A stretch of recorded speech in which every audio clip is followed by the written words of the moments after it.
ازيكم؟ وحشتوني جدا جدا جدا. ليا كتير قوي ما قابلتكمش وما عملتش فيديوهات، وقلت يلا اعمل لكم حاجة كده صيامي جميلة مغذية حلوة من غير ما نضيف لا سكر ولا عسل ولا اي حاجة. هنجيب زي ما انتوا عارفين كده ده موز، بس يكون مستوي. بنجيب ده سمسم اهو، هوريكم اسمه. ده ممكن تجيبوه من اي بقالة عربي او من الهنود.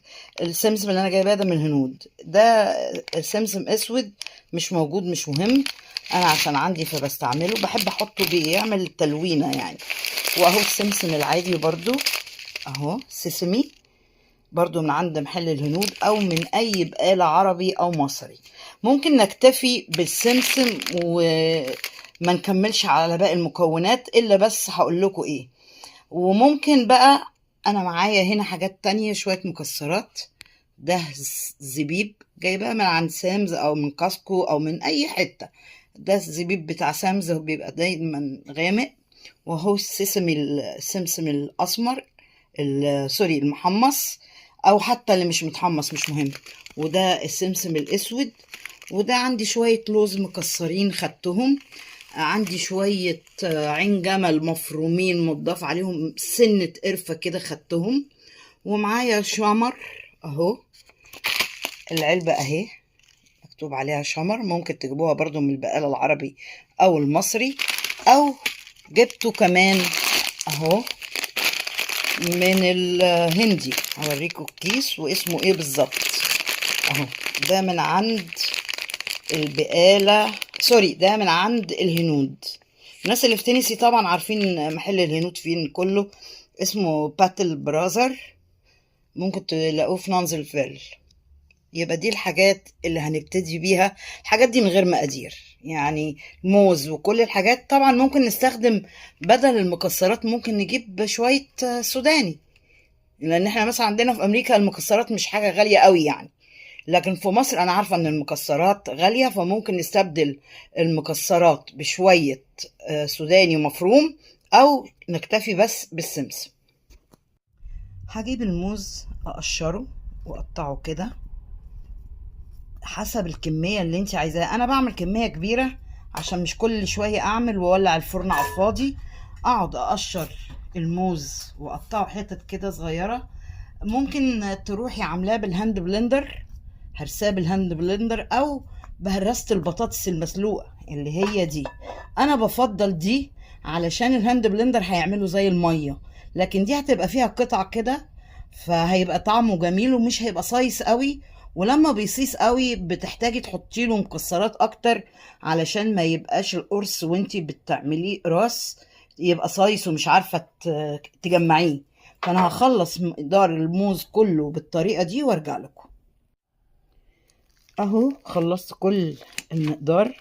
ابتدي بقى اهرس فيه كده، عشان كده احنا بنحب نجيبه ونسيبه شوية. لو احنا مثلا زي عندنا بيبيعوه جامد، ممكن تنقي المستوي او تسيبيه كام يوم لحد ما يستوي، وتبتدي تهرسيه بالمنظر ده. اولا دي حاجة حلوة مغذية، ما فيهاش حاجات سموم بيضة ولا سكر ولا اي حاجة مش هيلسي.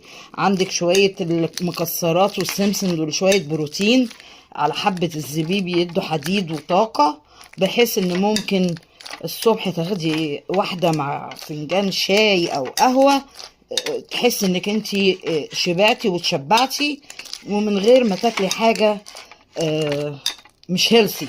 ده غير بقى الناس اللي بتحب الحاجات الحلوة. اهو ده حاجة حلوة الموز لانه مسكر، فهو هيدينا التعسيلة، والزبيب كمان هيدينا التعسيلة. الموز اهو كله اتهرس. طبعا الموز كمان نفسه مغذي ومليان بوتاسيوم، فيعني هو تركيبة مغذية جدا. اهو هبتدي بقى اضيف كل المكونات اللي عندي واقلبهم على بعض. هبتدي اهو اضيف كل الحاجات اللي انا قايله لكم عليها، المكسرات، السمسم، الزبيب. اهو هبتدي اضيف كله كده. انا عارفه ان دي كميه يا دوبك، اهو ضفتها كلها. هبتدي بقى اقلب الكلام ده كله، وممكن احط معلقة كبيرة شمر. الشمر بيبقى حلو قوي قوي قوي اهو، وبيدي نكهة وريحة جميلة للمكون ده. وابتدي اقلب كويس. قلبت كويس زي ما انتوا شايفين كده، شايفين تخنه، تقعدوا تحطوا لحد ما يبقى بالتخن ده، وبعدين تجهزوا بقى صاج ونبتدي نعمله بالمعلقه. ناخد كميه بالمعلقه، هوريكم هنعمل ايه. لو عندك شويه شوكليت شيبس او شوكولاته حتت فايضه، ممكن بعد ما تقرصي تعملي القرص يعني، تحطي من فوق حته شوكولاته، او ممكن تقلبي شويه الشوكليت شيبس جوه. مفيش، مش مهم. ممكن تحطي شويه جوز هند، ممكن تحطي كل اللي نفسك فيه من انواع المكسرات والحاجات اللي موجوده بواقي عندك في البيت. ابتدي احط كده في الصاج كميات متساويه، ولحد ما اخلص الكميه او اخلص كل الصاج، وابتدي اساوي بقى الاطراف عشان يبقى شكلها منتظم وكويس. سويت الاطراف اهو. ممكن كده بقى اروح واخداها على الفرن على 375 واسيبها حوالي نص ساعه، وبعدين اخرجها اسيبها بره علشان ما تبقاش طريه. وممكن تسيبوها بره وممكن تسيبوها في التلاجة، بس لو حطيتوها في التلاجة هتطرى، فالأحسن انكم تسيبوها بره. تحطوا بينها مثلا ورق زبدة وتحطوها جوه كيس وتسيبوها مفتوحة. انا دلوقتي هبتدي احط شوية شوكليت شيبس وارجع لكم. اهي الشوكليت شيبس، انا عندي شوكولاتة دارك لان انا بحب الشوكولاتة دارك. الناس اللي بتحب اللي هي الميلك شوكليت تجيب، انا بحب الدارك اهو. احط كام واحدة كده، هخلص بقى الكمية كلها، وبعد كده هوديها على الفرن اللي سخن 375 لمدة نص ساعة. ده صاج تاني ضفت له شوية جوز هند، ومش هحط له شوكليت شيبس اهو، وهروح احطه مع اخوه. على فكرة مش لازم 375، يعني انت لو فرنك حامي قوي لا قللي شوية. ممكن تبصي قبل نص ساعة حسيتي انه، وممكن تطلعيها تبرد خالص وتدخليها تاني عشان تتحمص. وده شكلها بعد ما خرجت من الفرن اهي. طبعا انا سبتها شوية في الفرن بعد ما طفيت، هي بتبقى طرية شوية. اسيبها بس لحد ما تبرد خالص، وبعد كده ابتدي اشيلها. بعد ما تبرد خالص هحطها في طبق التقديم واوريها لكم. وادي منظر الاقراص بعد ما بردت، اوريها لكم اهي.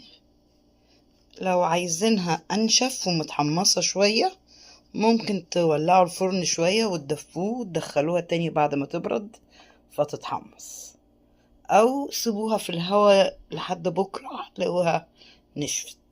وبألف هنا وشفا، ويا رب تكون الطريقة عجبتكم. وطبعا ما تنسونيش في اللايك والشير والسبسكرايب. أشوفكم على ألف خير.